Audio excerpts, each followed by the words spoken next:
Joining me right now is Texas Congressman Troy Nehls, a member of the House Judiciary Committee and a former sheriff himself. Great to see you, Congressman. Thanks very much for being here.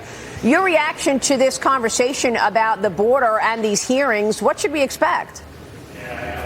Well, I will be a yes vote on impeaching Mayorkas. He's been a total dismal failure. He's been carrying the water for Joe Biden.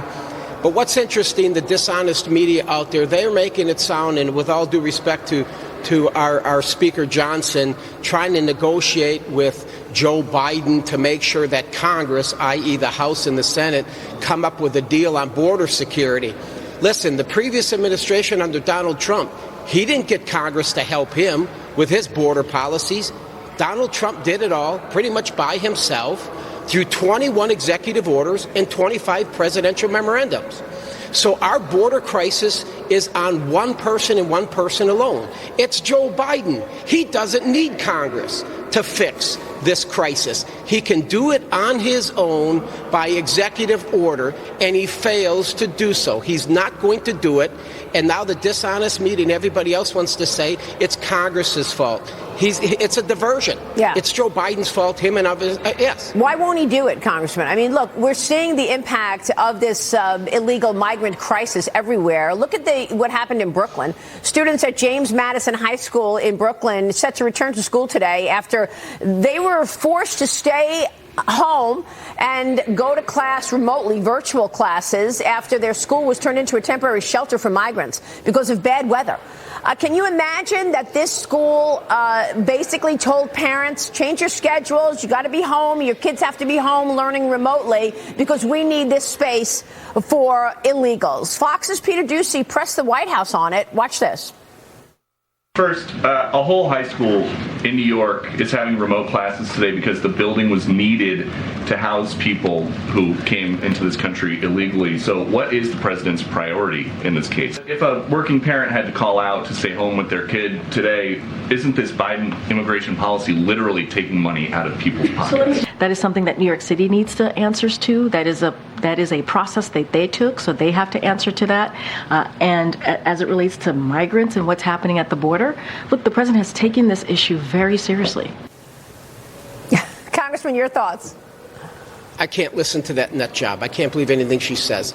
Listen, because Joe Biden puts the American people last. He puts us last. His priorities, his long-term goal and strategies are let as many people in this country as possible during his term, because eventually they're going to do everything they can, the Democrats, to offer citizenship to everybody, and then it's one-party rule forever. I highlight this in my new book just released, Borderless by Design. It lays it out in detail exactly why this administration has put the American people last, allowing thousands of people, millions of people into our southern border. It's a long-term goal and strategy. Eventually citizenship, even though 10% of them can't even get a legitimate asylum claim, and eventually they're all Democrat voters. Yeah. It's clear. And then there's the whole Hunter Biden debacle. The House Oversight and Judiciary Committees voted to advance a resolution holding Hunter Biden in contempt of Congress, setting up a full House vote on the matter. But the talk is all about Hunter showing up yesterday, unexpected, to Capitol Hill, making that surprise appearance during the contempt hearing. Congressman, South Carolina Congresswoman Nancy Mace called him out. Watch this. You are the epitome of white privilege, coming into the Oversight Committee, spitting in our face, ignoring a congressional subpoena to be deposed. What are you afraid of? You have no to come up here. Hunter Biden should be arrested right here, right now, and go straight to jail. Congressman, your thoughts? I mean, she's right. I mean, Peter Navarro, they obviously charged him. Steve Bannon, they charged him. They're civilians. Hunter Biden, you may be the president's son, but you're still a civilian. So I think he walked into that oversight committee. He sat there with a bunch of his goons around him, and he spit in the eye of Congress is what he did. We must hold him accountable. I believe Congress will hold him accountable. But in the end, nothing happens to this guy. Donald Trump gets reelected, and the old man pardons him before he leaves office in January 20th of 2024. Kaylee, your thoughts. Jump in. Congressman, I want to circle back to the impeachment hearing for Mayorkas really quickly. Fox News legal analyst Jonathan Turley wrote yesterday that while Mayorkas may be dishonest, duplicitous, and derelict, those things do not amount to the high crimes and misdemeanors impeachment standard. What are your thoughts on that, and how do you respond? I think Jonathan Turley's a very smart guy and this and that, but I may not necessarily agree with him on this one. Now, I believe that we would have the will in the House of Representatives to impeach Mayorkas, but it goes nowhere in the Senate. No way there's a conviction. I don't know if we'd have the will in the House of Representatives to impeach Biden, even though he's the leader of all this mess. Wow. But I think Mayorkas has lied to the American people over and over.